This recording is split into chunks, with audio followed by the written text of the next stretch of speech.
How's it going, everyone? Jacob Rothenberg here. I am a Kindle publisher who makes a full-time living on Amazon with Kindle Publishing, and I'd just like to provide you my weekly updates along with what I'm doing in real estate as well.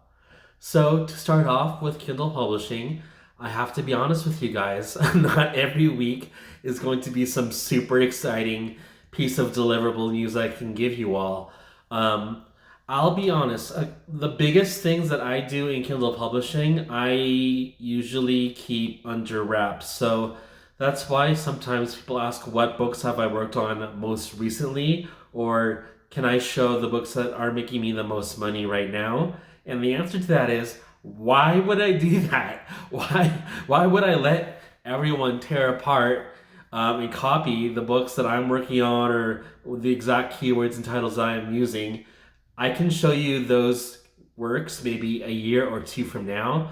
But as of today, I usually try to keep my advantage by keeping some things to myself along with my strategies and decisions that I'm going through right now. So I do have some tricks up my sleeve, and looking forward, I can probably reveal them in a few months, but right now I gotta keep shh.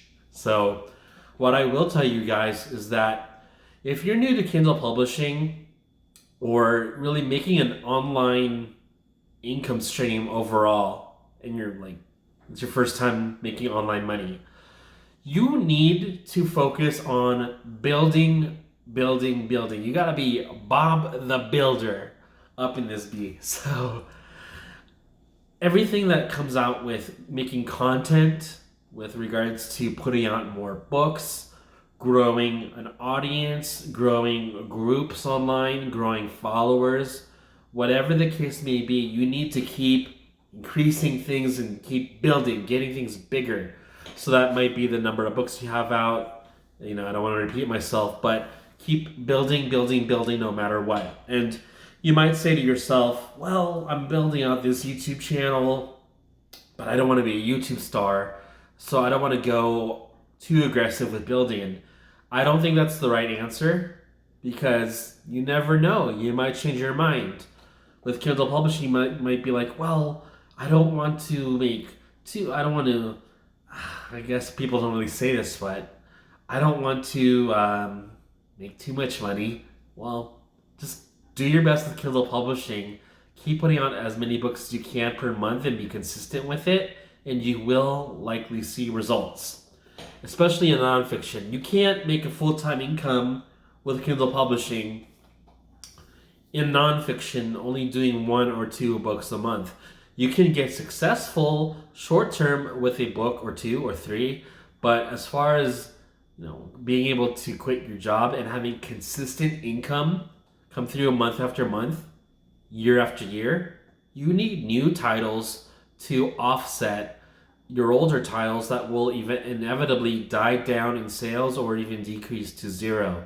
So whatever the case may be with what you need to do, if that's going to have to be finding new keywords, new topics to publish for, you're going to have to keep doing that. Or you can stay in the same niche long term, which is recommended, but you got to always find new people to reach out to. So you're going to have to keep growing that Facebook group so you can have more people to sell to.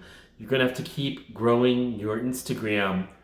Wherever you're building your audience on, you got to keep going. So especially, I guess I'm going to ramble a little bit, especially I'm seeing that on Twitter right now. I'm still working on Gumroad. And 2 things. The earnings on Gumroad for me right now are not super consistent. So while I am getting sales still, I'm not getting sales every day because I am starting out with this income stream. So today, I think I've made $15. There were a couple days this week where I made 0 still. And that's just the way it is when you're starting out with audience building. But imagine you do build your audience from 0 to 1,000, and you get your few first sales, then pitching to those 1,000 followers. But after you pitch the same offer 3 or 4 times, no one's going to keep buying that offer. So you have to do 2 things.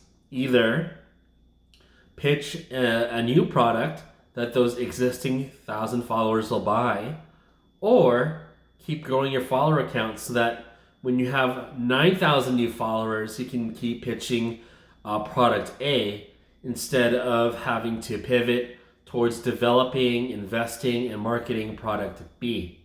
So that's the way it is. Things will never be the same. Oh, that's a Tupac song. Anyway, so that's what's going on with Gumroad. I still find it very promising, and I find it exciting to grow something from zero to even making $20 a day, because it's kind of like a new challenge for me. Now, having done Kindle Publishing for 4 years, I'm not going to say I definitely can say I don't know it all or that I'm some super expert. But after doing it for so long, it's kind of like you want to, at times, find a new challenge or find like a new experiment to play with.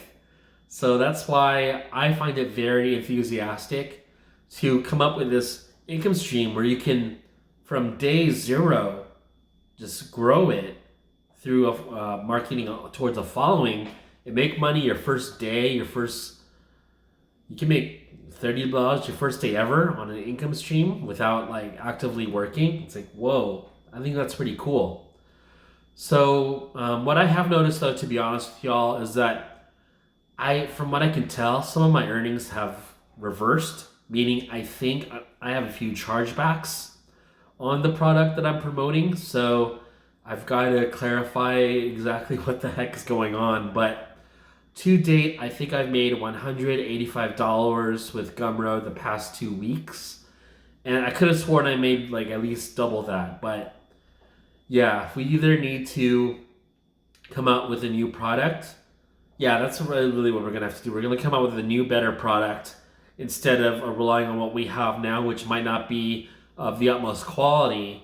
But I think coming up with a new, more expensive product that's higher quality with less refunds being done would be optimal. Especially since now I'm pushing towards 1,200 followers from zero in a niche that I have zero experience with. So that's about that. And as far as real estate, real estate is super grindy. It is a long-term play. I now have just from online Facebook ads, I've got like 20 leads. And of those 20, one has responded back at all with regards to calls, emails, and texts. It's kind of discouraging, but I know that the conversion rate for these kinds of leads is 1%, meaning out of 100 leads, one will be worthwhile with regards to actually wanting to buy a property. And hopefully they want to buy a property sooner than later. So I'm just going to have to keep working on that, building up the funnel and growing my lead base. And that being said, if you know anyone interested in buying Las Vegas property, if you, a loved one, a colleague, even a distant friend, are interested generally about Las Vegas, let me know what information you want, and I'll be sure to help you out with what you need in the way of info, statistics, market data, housing data. If you need a virtual walkthrough through a property, I will do it for you. So that's what I've got going on with real estate, and it's something that takes years to really cultivate a following for, and having people trust you as being a market expert, and also being willing to send you leads and get actual closings for with real estate. So that's what I've got going on for today, guys. Tomorrow, I'm going to cover a little bit more about the processes involved with outsourcing low content books, because that's what's been brought forth as demand for video content. So otherwise, aside from low content, let me know what you want to see on the channel and I will cover it. So till then, guys, keep working, keep grinding, keep growing. I will see you later. Take care.